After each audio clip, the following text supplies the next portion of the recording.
Hello and welcome. This is rooflemonger, my friends. Today we're talking Marvel Tokon, and we're talking what might be a certain top tier terror in the game. A menace, if you will. That being Spider-Man.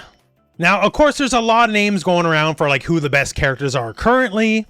You're probably going to hear a lot of talk just, across the internet about Magic, about the Green Goblin, about Storm. Storm increasingly, her stocks are rising in the last few days.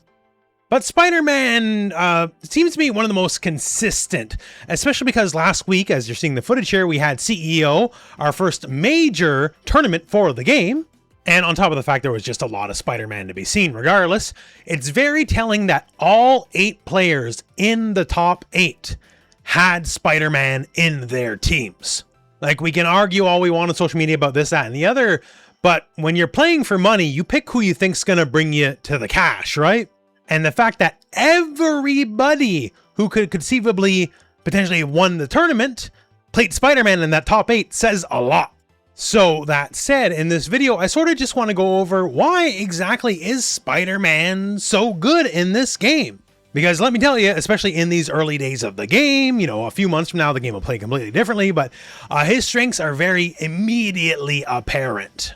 So here we are in game, right? What makes Spider-Man so good? Well, there's a couple of things, more than a couple of things, really. He's definitely an all-rounder, but, in all-rounder logic, he should be, kind of good at everything, but that's about it. Not great at everything. He's kind of good at everything and great at a lot of things, right? And it is all going to come back to this in the end. This being his held heavy attack, which is a true overhead.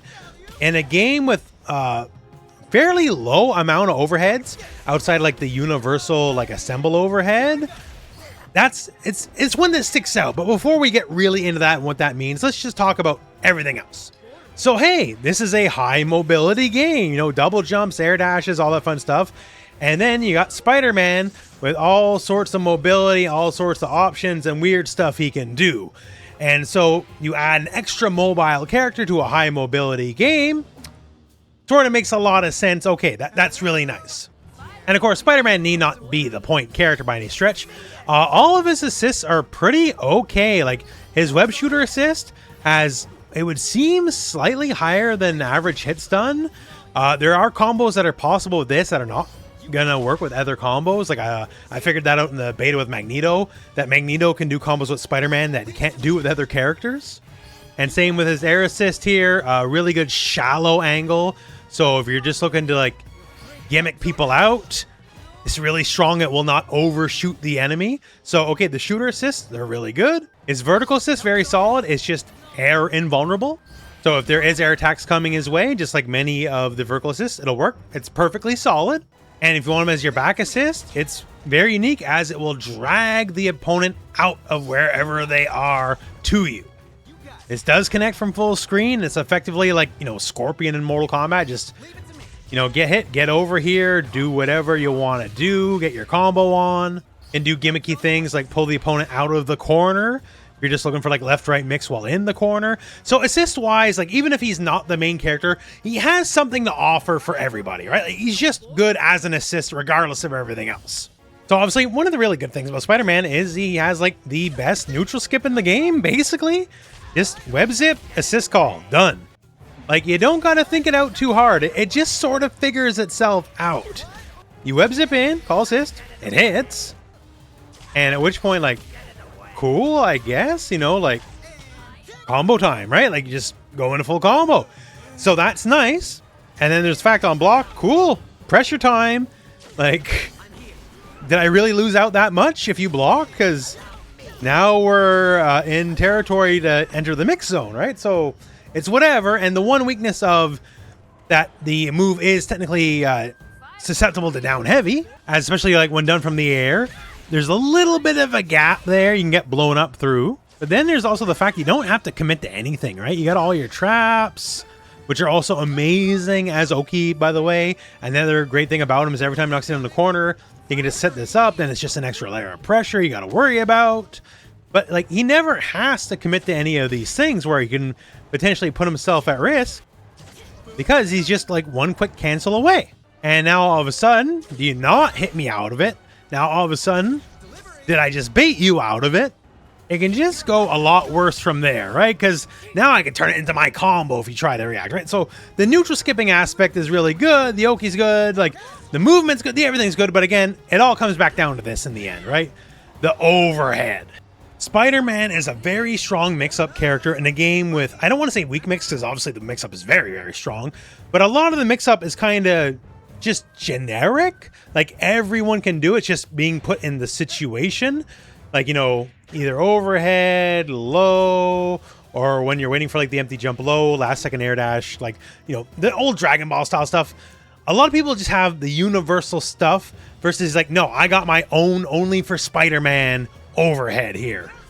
And he has a stronger layer 1 mix than a lot of the rest of the cast, and it kind of just cascades from there. It's really as simple as this. Like, say you're blocking, right? Like basic block string, whatever it may be. He's one of the characters that mid-block string can force you, thanks to the charge heavy, to force you to stand and not just let you like autopilot down back everything, right? You have to pay attention to this. And the sad fact of the matter is everyone's going to get hit by this every now and then on layer 1, regardless of everything else. You're going to get popped. And whenever you get popped, get the assist call, combo time, right? Like, it's that easy. He can do this in a basic block string, no advanced setup needed. Of course, the logic is, as soon as you see that knee, that's when you stand block, right? Because the only possible follow-up to that knee is either another mid or the overhead. But then we have more layers, right? Like, so now you're blocking the overhead, and I see I'm sneaking a low in there too, right? So you're getting everything, but this doesn't have to end in overhead. This can end in a low. Okay, so how about this? So mid, mid, low, overhead. But now mid, mid, low, overhead, another low. So the EX slide is a true low. And while you're waiting for the overhead, that secondary, you know, axe kick, right? That knee can be canceled into a low. So now every time you see that knee, it's effectively a 50-50. Either the overhead's coming or this into the low is coming. And unlike some of the other orange flashes, you know, generally in the game, the rule is if you see orange, stand block, right? Regardless. Because most overhead moves are enhanced moves, thus they glow orange, or you have the universal one. And Spidey, well, he don't glow orange, and the one he does, he hits low so fast, it's not going to matter that you can't see it. Now, technically, these do not hit on the same frame. So you could technically do this. So the bot is now just going to attack me overhead low, and it's randomized. I do not know how this block string is going to end, right? Sometimes it's going to be the overhead, sometimes it's going to be low, whatever. So the idea being you can hold down back just a little longer, and you'll catch the low, and then stand block and still catch the overhead, because the low, even if you can delay it a little bit, will always hit just a little bit earlier than the overhead. And like, yeah, it works to a degree, but human nature being human nature, it's not perfect. And let me tell you, as we've been seeing all weekend here, and I'm getting hit now anyways, even the best players in the world will get hit by this stuff, because it's just a couple frames difference. I have a very sterile training mode to help me. In the stresses of a real match, it's a little bit different. And the big thing is, this is only layer 1. This is if you survive the first round, right? Yo, we got a lot of assists to burn through, right? So say you did this. Okay, great. You blocked. Awesome. Good job. So, okay, you blocked that. Great. Hope you blocked again. Hope you blocked again, right? Like, we get to keep doing this. And God forbid it's the low. If it's the low, we're getting even more evolved here. Because the low, he has air control. So he can like hold back or forward to move further back or forward while doing it. And he recovers in the air. So when we're doing this, I can land on top of you with an overhead, right? So say you blocked, right? Okay, you got the low, you blocked it, sure, whatever. Okay. Did you block the next overhead? Well, like, we ain't done here. Did you block the overhead? Or maybe we'll go low. Or maybe last second air dash and another overhead while you're trying to block the low, right? Again, till we run out of assists here, we're still in the blender. And this is only if Spider-Man's the point character. There's so many more vicious pieces of business here you have to worry about. Say Magic is the point character, right? Like, she's just doing whatever, trying to break you open, and you're doing good. You're blocking everything. Fantastic. And so she has Spider-Man as assist, and like, okay, you blocked everything. We'll call Spider-Man as assist and like keep the pressure going. So Spider-Man's still there for the last moment waiting to be tagged. And Magic has this one special move here, the triple chop, leaves the opponent in a lot of blocks on. So I do this. Oh, you know, you get blocked. Awesome, whatever. No big deal to me. Call Spider-Man. You know, we'll do it again, and we'll tag the Spider-Man while we're waiting.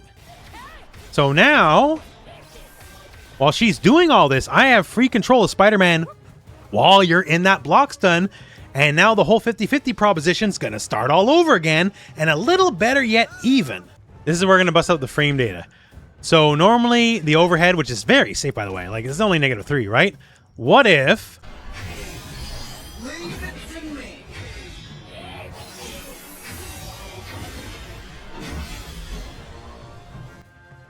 it was plus on block?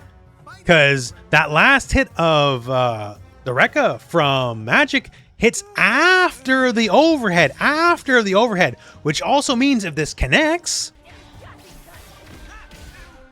it becomes a combo starter, because after that bounce, Magic is the one that hits you. And of course, there's a lot of characters that can do this. Anyone with moves that take a little bit longer to like have longer animations that keep you there, you can tag in Spider-Man while you're doing whatever after you already got called for the assist, sneak in an overhead or a low, and then it'll hit after the fact. And like, God forbid, you know, like there's tons of stuff going on, like everyone's on the screen. You're not going to see the overhead in the midst of all this nonsense all the time, right?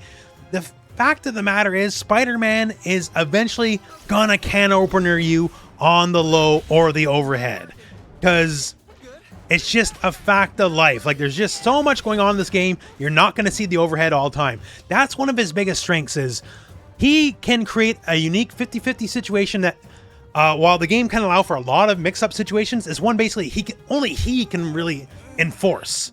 And like, add the mobility, add all the weirdness and all the stuff he can do, and the neutral skips, and the fact that he's got all these like cool traps and the bombs, and the fact and the speed and everything, and then the mix on top of that. Like, the reality is you cannot block against Spider-Man forever. He will get you no matter what.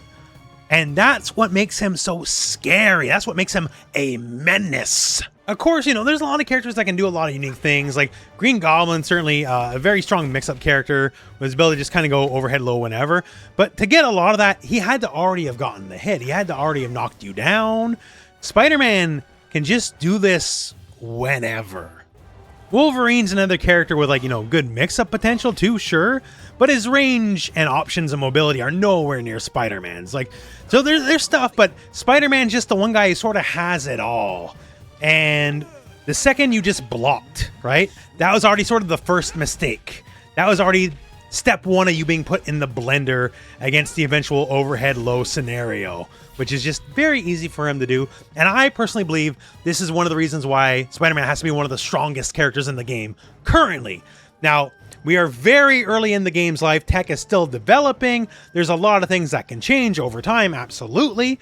But where this stands, this is one of the reasons why I believe Spider-Man to be one of the strongest characters for the game for the moment. Now, that said, what do you think about all this? What are your opinions on Spider-Man in the game in the moment? Do you think he's the real deal, or do you think maybe he's a little bit overrated? And which characters do you think are the actual best in the game right now? Post in the comments below. But other than all that, that is it for me, and that is it for the video. So thank you very much for watching. Hope this video has found you well, and go out and play some Marvel Tokon.